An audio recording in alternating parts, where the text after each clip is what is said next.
2025년 3월 초 서울 강남경찰서 사이버범죄수사대는 한 통의 제보 전화를 받았다.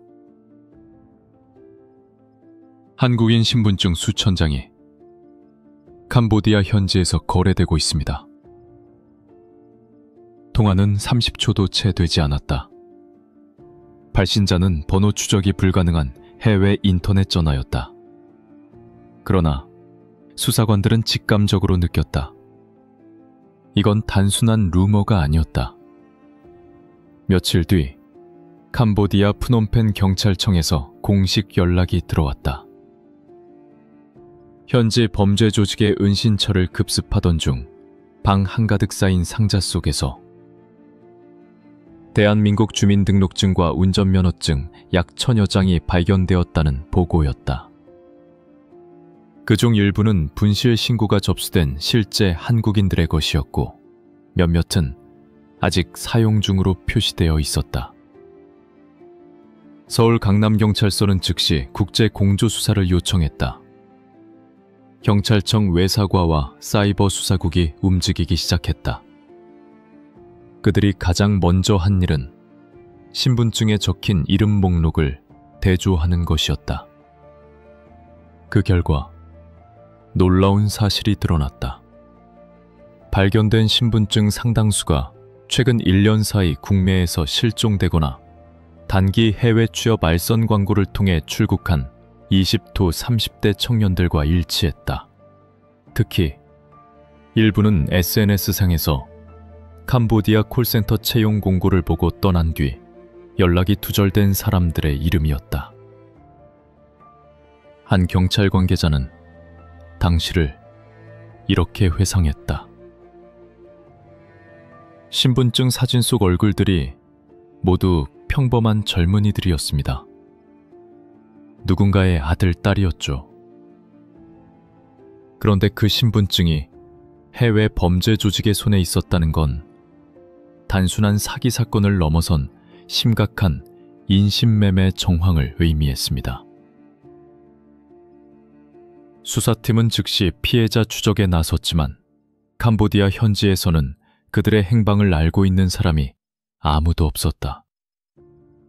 그리고 한 장의 신분증 뒤에 적힌 낯선 영어 문구 프로젝트 P 원천가 모든 사건의 출발점이 되었다. 영상을 재미있게 보셨다면 좋아요와 구독 부탁드립니다. 서울 강남경찰서는 프로젝트 P 원천이라는 이름이 새겨진 신분증 더미를 근거로 사건을 국제범죄조직 연루 가능성으로 전환했다. 경찰청 외사국은 즉시 캄보디아 내무부와 공조 라인을 열었고 양국 수사팀은 공동 TF, T-포스를 구성했다. 수사의 초점은 두 가지였다. 1. 신분증이 어떻게 해외로 유출되었는가? 2. 그 신분증이 실제로 어떤 용도로 사용되었는가? 캄보디아 경찰이 공개한 현장 사진 속에는 한국어가 적힌 여러 서류들과 고성능 프린터, 그리고 주민등록증 모양을 완벽하게 복제한 플라스틱 카드 원판이 있었다. 카드 더미 옆에는 P 원천 다타 익스퍼트라고 표시된 외장 하드가 놓여 있었다. 그 안에는 한국인 이름, 주민등록번호, 주소, 전화번호 등이 정리된 엑셀 파일 수십 개가 저장되어 있었다. 한국 경찰은 곧바로 분석에 착수했다. 파일의 작성자는 한다타 커프라는 이름으로 표시되어 있었고 IP 추적 결과 서울 구로구의 한 공유 오피스에서 처음 생성된 것으로 드러났다. 그러나 그 법인은 이미 6개월 전에 폐업 처리되어 있었다. 대표자 명의로 등록된 인물은 한국 국적의 40대 남성 윤멈맘. 현재 출국 상태였다.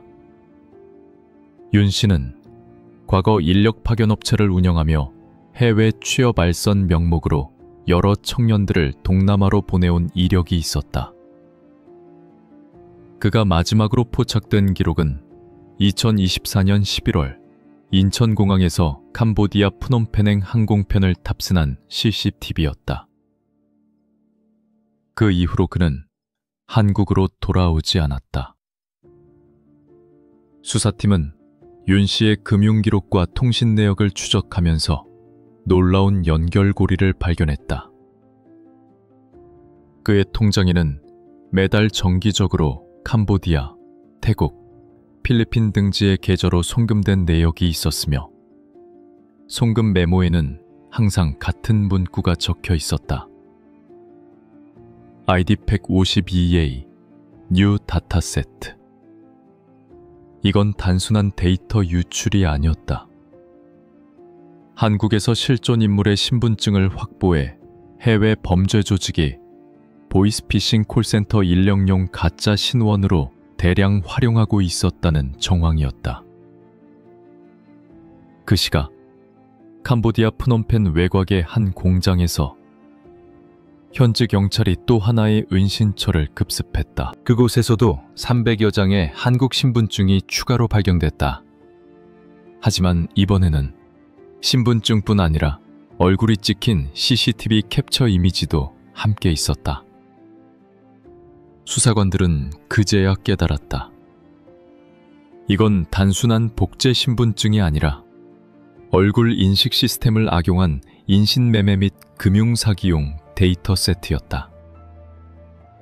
수사는 이제 완전히 새로운 국면으로 접어들었다. 피일처는 단순한 프로젝트 코드가 아니라 1000명의 신원, 1000개의 가짜 인생을 뜻하는 암호였다. 서울, 인천, 부산 등 전국 각지의 경찰서에는 2024년 하반기부터 이상한 공통점을 가진 실종 신고가 잇따랐다. 20대 후반에서 30대 초반의 남녀. 대부분이 단기 아르바이트나 해외 취업 알선을 통해 출국한 사람들이었다. 그들은 마지막으로 캄보디아로 간다는 메시지를 남긴 뒤 모두 연락이 끊겼다. 피해자 가족들은 처음엔 단순한 연락 두절로 생각했다. 하지만 몇 주, 몇 달이 지나도 답신은 없었다. SNS 계정은 정지되었고 휴대전화는 모두 해지 상태였다. 그 사이 일부 피해자의 주민등록증이 프놈펜 범죄 조직의 은신처에서 발견된 것이다. 한 피해자의 어머니는 눈물을 삼키며 이렇게 말했다. 아들이 작년 10월에 영어 콜센터에서 일할 기회가 있다고 했어요. 회사에서 숙소도 제공해 준다고 했죠. 그런데 출국한 지 일주일 만에 연락이 끊겼습니다. 수사팀이 파악한 결과 그들이 속았던 콜센터 채용 공고는 SNS 광고와 메신저를 통해 확산되었다. 광고에는 한국인 전용 해외 취업, 월 500만 원 가능이라는 문구가 붙어 있었고 지원 링크를 클릭하면 비공식 취업 대행업체로 연결되었다. 이 업체의 실제 서버는 태국 방콕에 있었고 관리 계정은 윤말의 이메일 주소와 일치했다. 더 충격적인 사실은 그 다음이었다. 경찰이 캄보디아 현지에서 확보한 CCTV 영상 속에는 한국인으로 보이는 청년들이 집단으로 이동하는 장면이 포착되었다. 그들은 모두 비슷한 복장을 하고 있었고 어딘가로 트럭에 태워져 사라졌다. 그중 몇 명은 한국에서 실종 신고된 인물들과 얼굴이 일치했다. 수사관들은 즉시 인터폴의 협조를 요청하고 캄보디아 내무부, 한국 대사관, 그리고 현지 NGO 단체들과 협력했다. 하지만 피해자들의 행방은 여전히 오리무중이었다. 캄보디아의 한 경찰 간부는 인터뷰에서 이렇게 말했다. 조직은 이미 현지에서 구조를 바꾸며 움직이고 있습니다. 신분증은 단순한 도구일 뿐 사람들은 그보다 더 깊은 어둠 속으로 사라졌습니다.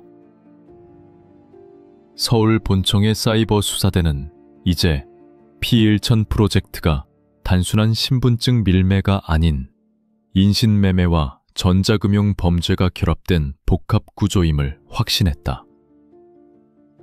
한국인 신분증은 범죄 조직이 보이스피싱, 대출 사기, 그리고 불법 카지노 계정 개설에 활용하기 위한 도구였다. 그리고 그 신분증의 주인공들은 어디론가 끌려가 실제 그 이름으로 범죄에 동원되고 있었던 것이다. 이제 수사는 더 이상 데이터나 문서의 문제가 아니었다. 사람이 사라졌다. 그리고 P1000은 점점 더 거대한 국제 인신매매망의 실체로 드러나고 있었다. 2025년 4월 초 서울 강남경찰서 수사팀은 외교 경로를 통해 캄보디아에서 압수된 하드디스크 4본을 전달받았다. 그 파일명은 P1000 메인플랜 B3 XLSR XX. 표면상으로는 단순한 엑셀 문서였지만 그 안에는 신분증 거래 구조, 인력 관리표, 그리고 송금 기록이 체계적으로 정리되어 있었다. 문서를 분석한 디지털 포렌식 요원은 말했다. 이건 단순히 누군가의 장난이 아닙니다. 마치 기업의 운영 계획서처럼 완벽하게 설계되어 있었습니다. 파일에는 3개의 주요 시트가 있었다. 첫 번째 시트에는 인력 공급 라인, 두 번째에는 데이터 세트 관리, 세 번째에는 월별 수익 배분표가 포함되어 있었다. 인력 공급 라인에는 리크루트 서울, 부산, 인천이라는 항목이 있었다. 각 도시별로 담당자 이름과 암호화된 연락처가 표기되어 있었고 그 옆에는 출국 경로, 인천공항, 프놈펜, 시아누크빌이라고 적혀 있었다. 데이터 세트 관리 시트에는 신분증 스캔본 플러스 얼굴 이미지 플러스 생체 정보 코드 항목이 존재했다.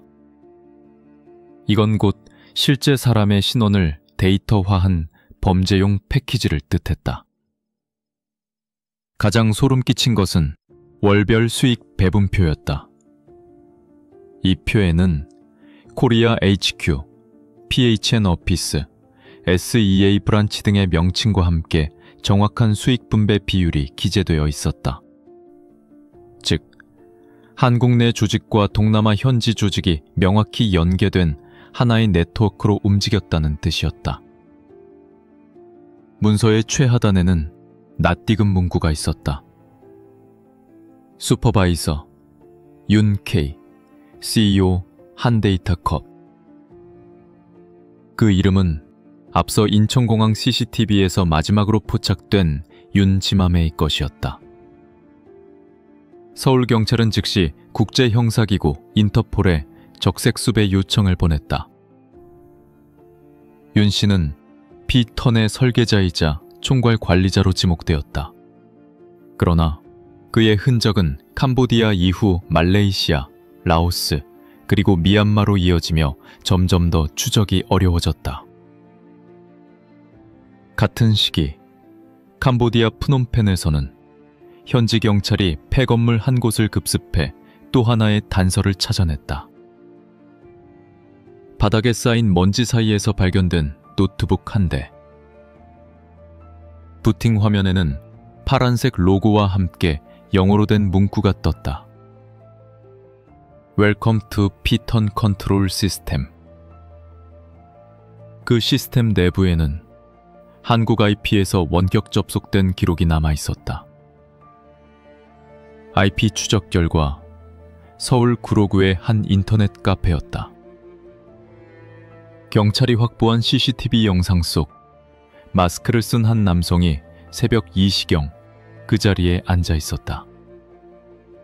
그의 목에는 회사 출입증 같은 카드가 걸려 있었고 그 카드에는 희미하게 한데이터커프라는 로고가 보였다. 윤심함은 혼자가 아니었다. 그 뒤에는 한국 내 협력 인력이 있었다. 그리고 그들 중 일부는 아직도 한국 어딘가에서 활동 중이었다. 2025년 5월 서울경찰청은 피턴 관련 압수 데이터 분석을 통해 한국 내 협력망 존재 가능성을 확인했다. 윤심엄의 이름 아래에는 K브란치 데이터 컬렉트라는 항목이 있었다. 그 옆에 적힌 코드명은 단 3글자 LJS.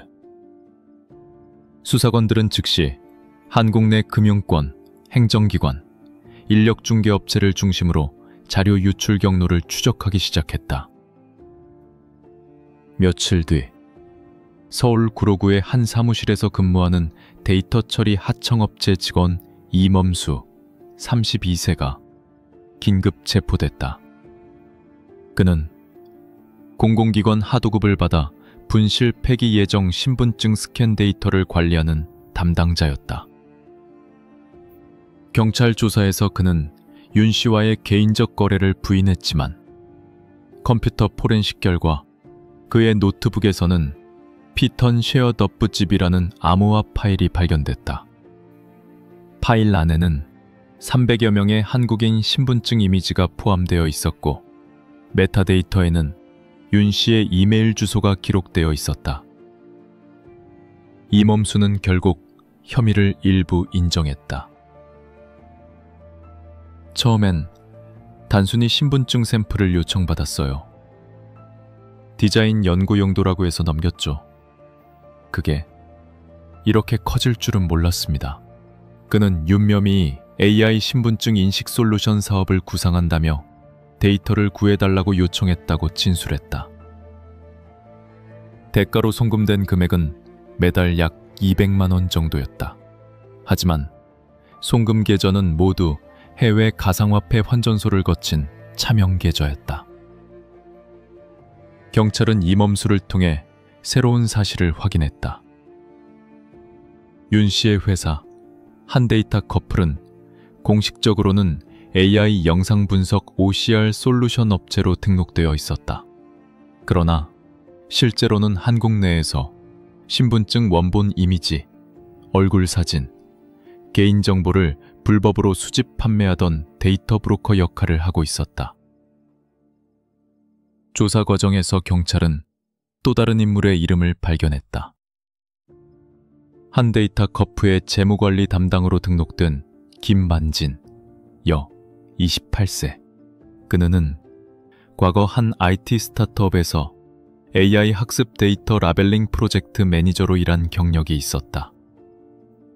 경찰은 김 씨의 자택을 압수수색했고 노트북 내부에서 레이블 세트 P1000이라는 폴더를 찾아냈다.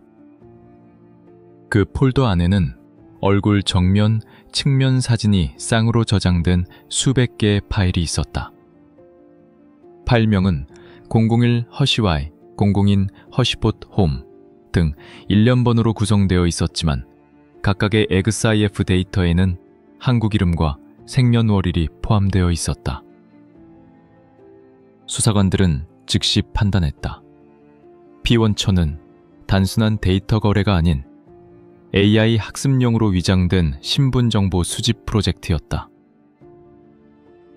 AI 시스템을 훈련시킨다는 명목으로 수집된 실제 인물의 신분 데이터가 캄보디아로 유출되어 범죄 조직의 가짜 신원 제작에 이용된 것이다. 김 씨는 결국 구속되었고 수사팀은 그녀의 진술을 통해 결정적인 단서를 확보했다. 윤 전체문은 단 한 번도 직접 얼굴을 보이지 않았지만 매주 화요일 오전 10시 온라인 화상회의를 통해 슈퍼바이저 K라는 이름으로 지시를 내렸다고 했다. 그 화상회의의 접속 IP는 서울 강남구였다.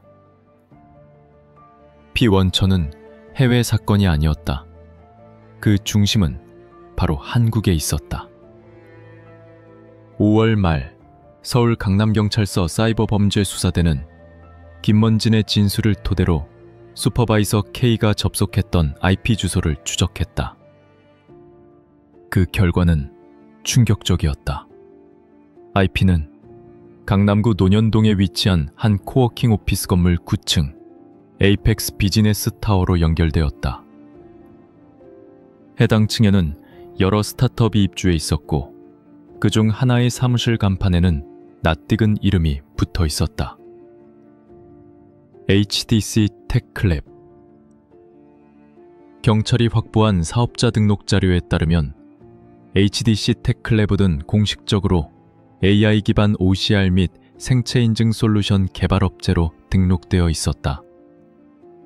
대표이사는 다름 아닌 윤천충은의 부인 명의였다. 즉, 윤 씨는 본인을 숨기고 가족 명의로 회사를 운영하며 서버를 관리하고 있었던 것이다.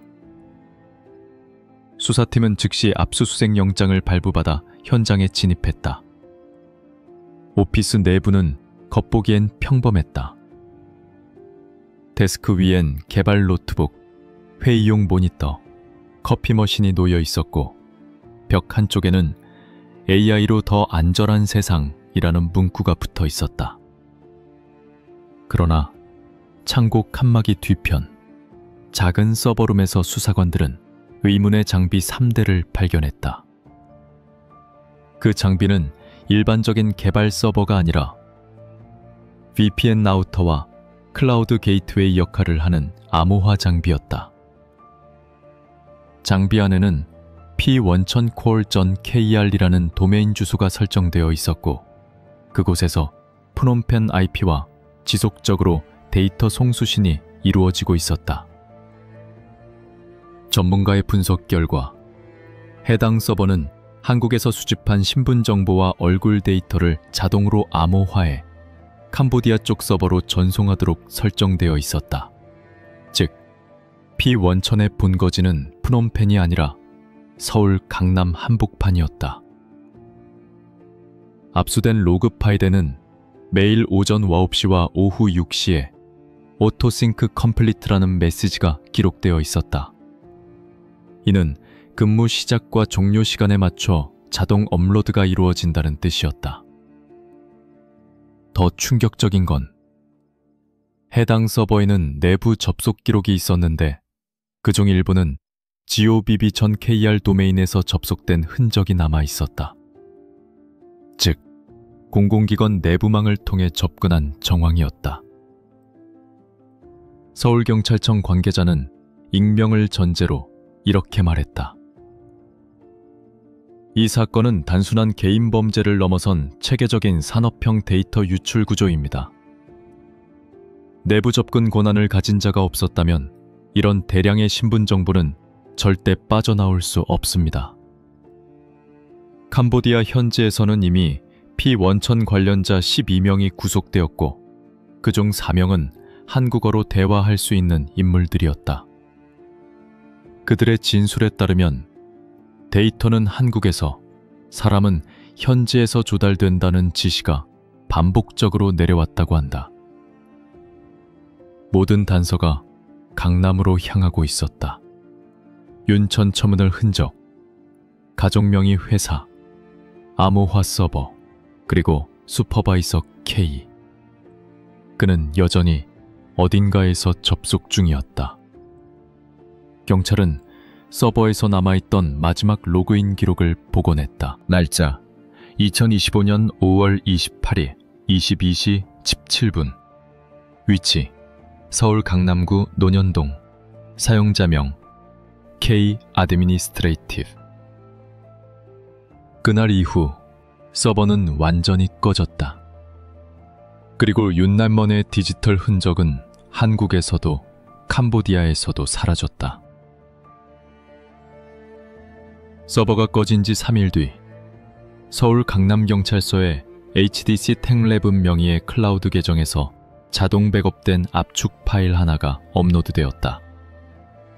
파일명은 lastlock k.mp4. 암호로 잠겨 있었지만 포렌식 팀이 12시간에 걸쳐 복구화한 끝에 파일을 열 수 있었다. 영상은 길이 약 3분, 해상도는 낮았고 배경에는 회색 벽과 파란 로고가 희미하게 비쳤다. 카메라 앞에 앉은 남성은 선글라스를 쓰고 있었지만 음성 분석 결과 그는 윤멀멍과 동일한 인물로 확인되었다. 그는 차분한 목소리로 말했다. 당신들은 우리가 만든 시스템의 일부만 보고 있습니다. 데이터는 범죄가 아닙니다. 사람을 이용한 건 그들이죠. 이 발언은 수사팀을 혼란에 빠뜨렸다. 윤멀머는 자신이 단순한 데이터 기술자일 뿐이며 실제 인신매매나 보이스피싱 범죄에는 직접 관여하지 않았다고 주장했다. 그러나 영상 중간 한순간 노트북 화면이 비치며 폴더 이름이 선명히 나타났다. 휴먼 서플라이 V2. 그 안에는 한국어 이름들이 빼곡히 적힌 텍스트 파일이 있었다. 그 리스트는 바로 실종된 청년 47명의 이름과 일치했다. 영상 마지막, 윤 씨는 카메라를 응시하며 말했다. 피처는 사라지지 않습니다. 시스템은 복제되었고 이미 다른 나라에서도 작동 중입니다. 그 말과 함께 화면이 꺼졌다. 이후 파일은 자동 삭제 스크립트에 의해 클라우드 서버에서 완전히 지워졌다. 포렌식 팀이 확보한 것은 단지 캐시 조각 몇 개뿐이었다. 같은 시각 캄보디아 프놈펜 경찰은 현지 공장에서 새로운 단서를 발견했다. 피천 로고가 찍힌 소형 USB 드라이브, 그 안에는 코리아 DBC 시스템이라는 폴더와 함께 2025년 6월자로 최근 업로드된 한국인 데이터 200건이 있었다. 즉, 서버가 꺼진 이후에도 누군가 시스템을 계속 운영하고 있었다. 서울경찰은 남은 공모자 검거에 착수했다. HDC 텍레브의 전직 개발자 2명, 그리고 윤 씨의 동생이었던 윤멀민 34세가 체포되었다. 윤멀민은 경찰 조사에서 형은 기술만 만들었을 뿐이라며 자신들이 해외 투자자에게 시스템을 넘겼다고 주장했다. 그 해외 투자자는 싱가포르 국적의 법인으로 주소는 프놈링크 홀딩스 리미티드. 실제 등록지는 캄보디아 시아누쿠빌이었다.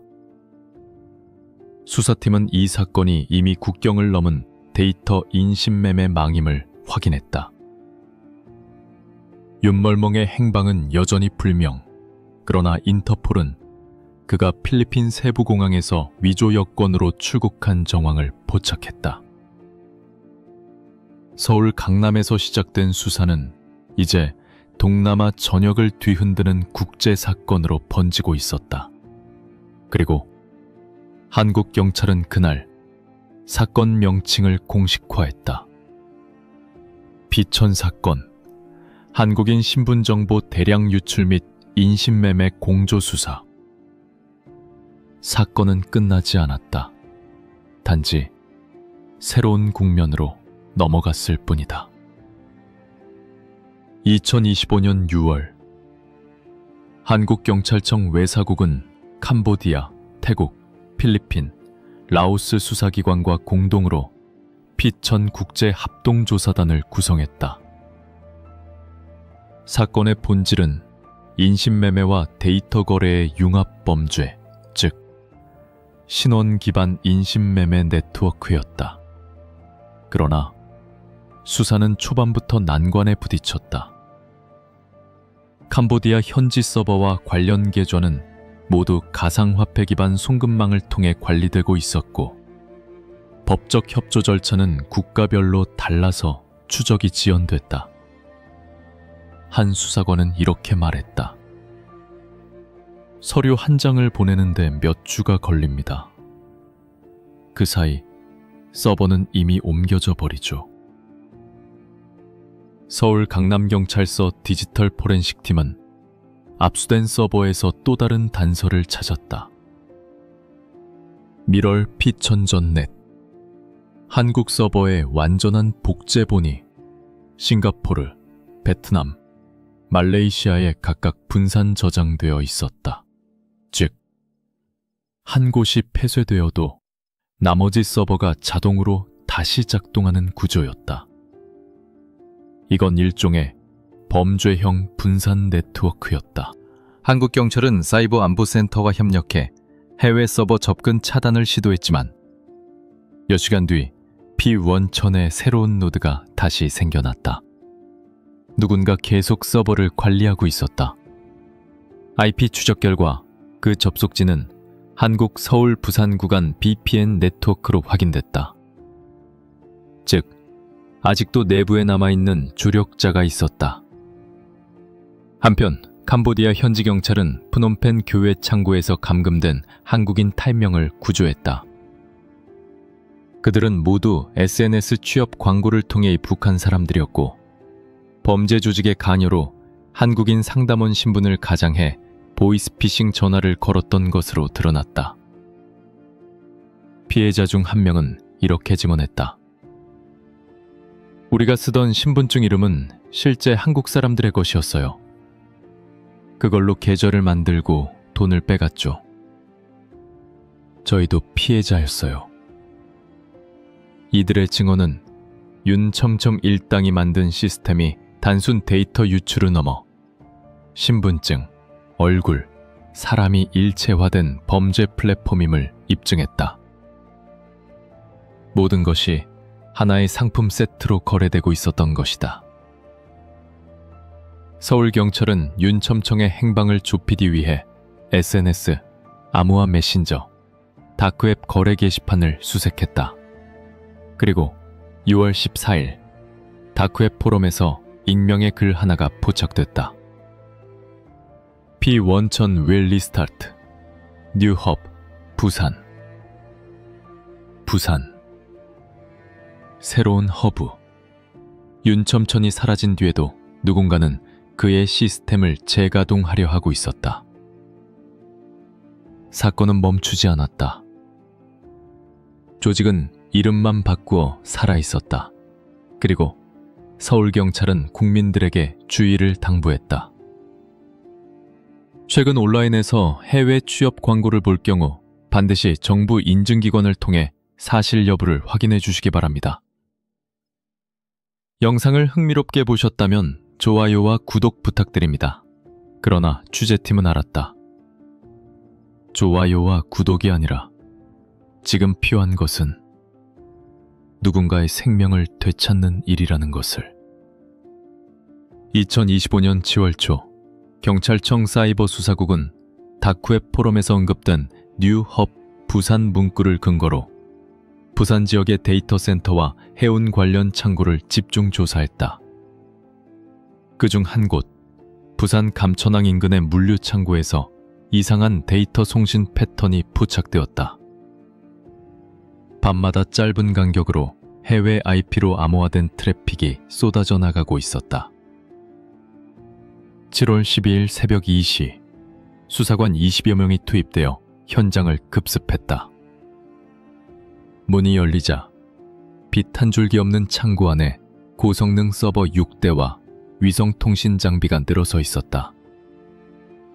그중 하나의 서버 모니터에는 낯익은 문장이 표시되어 있었다. P1천 Sync 온라인 노드 샤펍 KRB US 종3 액티브. 서버를 차단하려는 순간 화면이 번쩍이더니 자동 삭제 프로그램이 작동했다. 하드디스크는 순식간에 암호화되며 데이터 이레이스드 메시지만 남겼다. 누군가 원격에서 장비를 제어하고 있었다. 수사관이 장비 전원을 차단하려 했지만 이미 늦었다. 데이터는 사라졌고 장비 내부 저장소는 완전히 초기화되어 있었다. 현장 주변 CCTV도 모두 지워져 있었다. 다만 인근 선착장에서 검은색 밴 한 대가 새벽 1시 40분경 창고에 접근한 모습이 한 민간 CCTV에 포착됐다. 차량 번호판은 가려져 있었지만 차량 측면에 붙은 스티커 하나가 눈에 띄었다. HDC 로지스틱스. 서울 강남에서 사라졌던 그 회사 이름이었다. 경찰은 즉시 차량 이동 경로를 추적했다. 밴은 감천항을 빠져나와 부산항 부두로 진입. 그 후 바다 쪽으로 향하는 컨테이너 선에 실렸다. 그 배의 목적지는 필리핀 세부 항만. 윤첨청의 마지막 위치가 보고된 바로 그곳이었다. 이제 수사는 추적이 아니라 추방된 데이터와 사람을 되찾는 싸움이 되었다. 인터폴은 즉시 세부경찰청에 공조를 요청했고 동시에 한국해경은 부산항 근처에서 같은 네트워크에 연결된 선박 신호를 감지했다. 그 신호는 3분 후 끊겼다. 마지막 로그에는 다음과 같은 문구가 남아 있었다. Goodbye Korea. Sync completed. 그 순간 모든 서버가 동시에 꺼졌다. 서울, 부산, 프놈펜, 그리고 시아누크빌까지. 전 세계의 P1000 노드가 일제히 오프라인으로 전환되었다. 하지만 수사관들은 알았다. 이건 끝이 아니라 리세트라는 것을. 캄보디아 현지 경찰은 그날 밤 세부 항만 인근의 숙소에서 한 남성을 긴급 체포했다. 한국 여권, 위조된 이름 강대우. 지문 조회 결과 윤치원마이스 유아 일치. 그러나 인도 절차가 진행되기 전 윤 씨는 구금시설에서 의문의 급성 심장마비로 사망했다. 의료진은 자살 흔적 없음이라고 발표했지만 독성 검사 결과는 공개되지 않았다. 서울경찰은 윤 씨의 사망 소식에 침묵했다. 그가 남긴 시스템은 여전히 어딘가에서 작동하고 있었기 때문이다.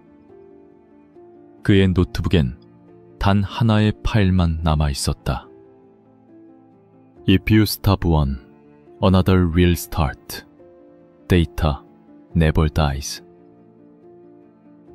2025년 8월, 윤정아의 사망 이후 한국 경찰은 사건을 종결 대신 잠정 중단으로 기록했다. 그 이유는 단 하나였다. P1000의 흔적이 완전히 사라지지 않았기 때문이다. 서울 강남경찰서 사이버 수사팀은 윤 씨의 노트북 포렌식을 계속 진행했다. 삭제된 파일 중 일부는 복원되었고 그 안에는 넥스트젠 P2000이라는 새 폴더가 있었다. 파일 생성 날짜는 윤 씨 사망 전날, 즉 그는 죽기 전 새 버전의 시스템을 준비하고 있었다. 그 폴더 안에는 더 이상 한국인 신분증 데이터는 없었다. 대신 페이스 에이지에이저, 보이스팩 JP, 아이디 스토리지 BN 같은 하위 폴더가 있었다. 즉, P1000이 한국을 벗어나 아시아 전역으로 확장될 준비를 하고 있었던 것이다. 서울경찰은 곧바로 인터폴에 알렸고 동시에 한국통신사 네트워크를 분석했다. 그 결과 놀라운 사실이 드러났다. 윤 씨의 사망 이후에도 P1000던 싱저프 KR 도메인이 새롭게 생성되어 베트남과 말레이시아 서버에 접속 중이었다. 그 접속 로그에는 한국 내 IP 3개가 반복적으로 등장했다. 모두 서울, 수원, 그리고 대구였다. 수사팀은 익명성을 보장받은 정보원을 통해 그 세 곳 중 한 장소, 대구 달서구의 오피스텔에서 피천의 전직 기술자가 거주 중이라는 사실을 알게 되었다. 수사관이 현장을 급습했을 때 그는 이미 노트북을 창문 밖으로 던진 상태였다.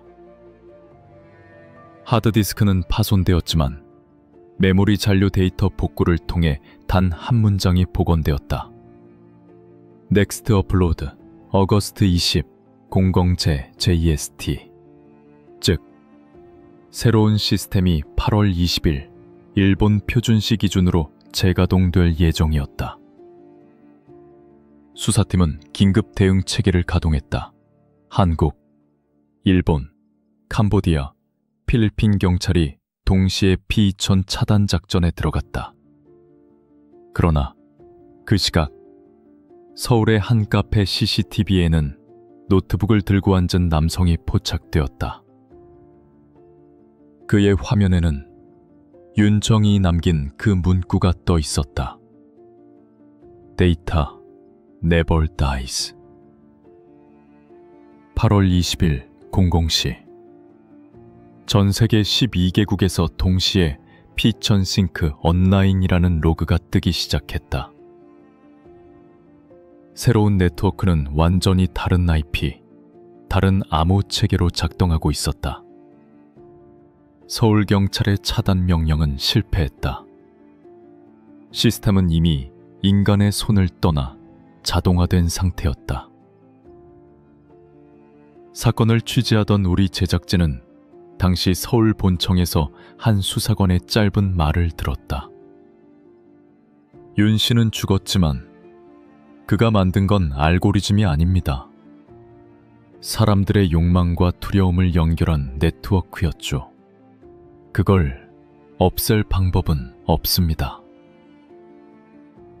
이후 경찰은 공식적으로 피천 사건을 국제 데이터 인신매매 미제 사건으로 분류했다. 사건 번호 2025-0412. 사건 파일의 마지막 페이지에는 이렇게 적혀 있다. 본 사건의 피의자는 사망하였으나 그 시스템은 현재 진행형임을 명시한다. 그리고 6개월 뒤 한국경찰청 사이버수사국 홈페이지의 트래픽 로그에서 익숙한 도메인이 또다시 발견됐다. 피천던싱처프.kr, 접속 위치 서울 강남구. 이제 그 시스템은 다시 시작된 것일까? 아니면 이미 우리 곁에 있는 것일까?